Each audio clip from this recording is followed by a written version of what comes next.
ایک شخص تھا عمر بن عبد ود، 90 سال کا بوڑھا، حضرت علی گھوڑے پہ بیٹھے نکلے اور جب اس کے سامنے گئے تو جا کے کہنے لگا میرا پتہ ہے؟ حضرت علی فرمانے لگے تو اپنا چھوڑ، میرا پتہ ہے تجھے؟ اتنا سخت پاگل ہوا غصے میں، اس نے اپنے گھوڑے کے پیر کاٹ ڈالے۔ ایک موقع پر نبی پاک صلی اللہ تعالیٰ علیہ وسلم نے ارادہ فرمایا کہ حضرت علی کو اپنا نائب بنا کے مدینہ منورہ میں چھوڑ کے جایا جائے۔ محبوب کریم علیہ السلام جب بھی تشریف لے جاتے تھے تو کسی ایک کو نائب بنا کر مدینہ منورہ میں چھوڑ جاتے۔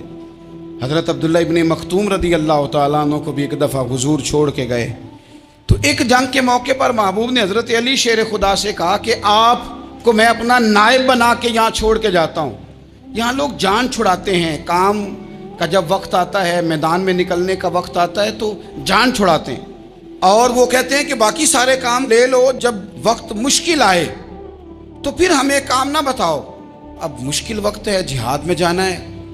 حضرت مولا علی شیر خدا کرم اللہ تعالی وجہہ الکریم کو حضور نے فرمایا کہ اس دفعہ میرا ارادہ بنا ہے کہ تمہیں چھوڑ کے جاؤں۔ تو حضرت علی کو چھوڑ کے جایا جا رہا ہے، ان کو مدینے میں رہنا ہے، میدان میں نہیں جانا۔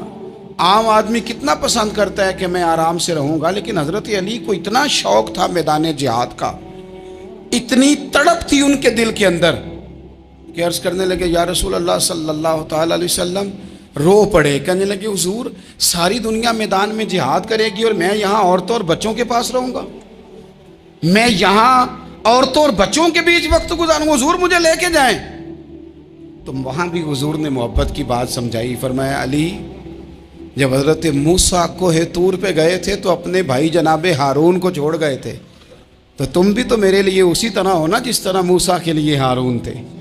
لیکن فرمایا یہ یاد رکھنا میرے بعد نبی کوئی نہیں، حضرت موسیٰ بھی نبی ہیں اور جناب ہارون بھی نبی ہیں علیہم السلام، لیکن وہ انہیں چھوڑ کے گئے تھے، میں تمہیں چھوڑ کے جا رہا ہوں۔ کہ ایک بات اپنے ذہن کے اندر بٹھانا کہ میرے بعد کوئی نبی نہیں آئے گا۔ تو عزیز بھائی، حضرت مولا علی شیر خدا کا جذبہ جہاد۔ اچھا پھر میں نے دیکھا ہے جس زمانے میں میں اور آپ رہ رہے ہیں، اس زمانے میں لوگ کمزور ہوتے جا رہے ہیں نفسیاتی طور پر، ڈری ڈری سی باتیں لوگ کرتے ہیں، سہمے سہمے سے جملے بولتے ہیں، اور یہ ہر بندے کا اپنا الگ ڈر ہے۔ دانشوروں نے لکھا ہے کہ غریب آدمی کا ڈر تھوڑا ہوتا ہے اور جو اونچے عہدے پہ چلا جائے اس کا ڈر، یعنی زیادہ ہاتھ اپوزیشن کے نہیں بندے ہوتے، حکومت کے بندے ہوئے ہوتے ہیں۔ لوگوں کو ساتھ لے کے اپوزیشن نے نہیں چلنا ہوتا، حکومت نے چلنا ہوتا ہے۔ تو حکومت میں جب لوگ ہوتے ہیں تو ان کے اندر کمزوری آ جاتی ہے، جب آپ بڑے عہدے پہ چلے جاتے ہیں تو آپ کی مجبوریاں بھی بڑی ہو جاتی ہیں، ہر آدمی کہیں نہ کہیں کمزور پڑتا ہے۔ اور ہمارے ہاں تو لوگ ذرا بیمار ہو گئے تو گئے، اور آج کل جو سب سے بڑا مسئلہ ہے وہ یہ ہے کہ لوگ کیا کہیں گے، اور لوگوں نے بڑے بڑے لوگوں کو پاگل کر دیا ہے، بڑے بڑے لوگوں کو۔ ہمارے علماء نے ایک بات لکھی ہے کہ ایک دفعہ نا ایک استاد صاحب سبق پڑھانے کے لیے آئے تو طالب علموں نے ارادہ کیا کہ آج استاد جی کو بیمار کرنا ہے۔ یہ جو آپ کے مشیر ہوتے ہیں نا ارد گرد، ان کی پڑتال بھی بڑی ضروری ہوتی ہے کہ یہ خبر کون سی لے کے آ رہے ہیں اور یہ کس طرح سے گائیڈ کر رہے ہیں۔ ہمیں تنقید کرنے والا بندہ اچھا تو نہیں لگتا، لیکن تنقید کرنے والے جو ہوتے ہیں وہ ہمیں نکھارتے ہیں، وہ ہماری کمزوریاں جو ہمارے اپنے نہیں نکال سکتے وہ نکال کے ہمیں بتاتے ہیں کہ تم یہاں کمزوری کر رہے، اس کا نفع ہوتا ہے۔ طالب علموں نے ارادہ کیا ایک دفعہ، یہ ہم جو اتنی زیادہ توجہ کرتے ہیں نا لوگوں کی باتوں پہ، لوگ کیا کہیں گے، میں کئی دفعہ دوستوں سے عرض کرتا ہوں زیادہ وضاحتیں نہ دیا کریں، زیادہ وضاحتیں دینے سے بھی بندہ کمزور ہو جاتا ہے۔ ہر وقت کا انداز وضاحتوں کا اور ہر وقت دفاعی محاذ پہ نہیں کھڑے رہنا چاہیے۔ وہ ارادہ کر لیا لوگوں نے، طالب علموں نے، کہ استاد جی کو بیمار کرنا ہے، تو استاد صاحب چنگے بھلے اچھے بھلے صحت مند آئے، کلاس میں داخل ہوئے تو پہلا شاگرد کہتا ہے استاد جی خیر ہے، آنکھیں بڑی سرخ ہیں۔ میں چل دوڑ جا بیوقوف آدمی، میں بالکل ٹھیک ہوں، چل کلاس میں بیٹھ چل۔ تھوڑا سا آگے گئے تو دوسرا شاگرد، انہوں نے اب 10-15 نے ارادہ کیا ہوا تھا، دوسرا کہنے لگا خیریت ہے، بڑے کمزور کمزور لگ رہے ہیں۔ اس نے کہا میں بالکل ٹھیک ہوں، کمزور کا چل دوڑ جا اپنا کام کر۔ وہ تیسرے کے پاس گئے تو کہنے لگا استاد صاحب خیر ہے، آپ کے تو مجھے ہاتھ بھی کامتے دکھائی دے رہے ہیں۔ اس نے کہا اچھا واقعی۔ اب چوتھے نے بھی یہی بات کی، پانچویں نے یہی بات کی، تو آدھا گھنٹہ گزرا تو استاد جی کو سچ مچ بخار چڑھ گیا، وہ چھٹی پہ چلے گئے۔ کیوں؟ باتوں پہ توجہ ہے نا، لوگوں کے سامنے ہم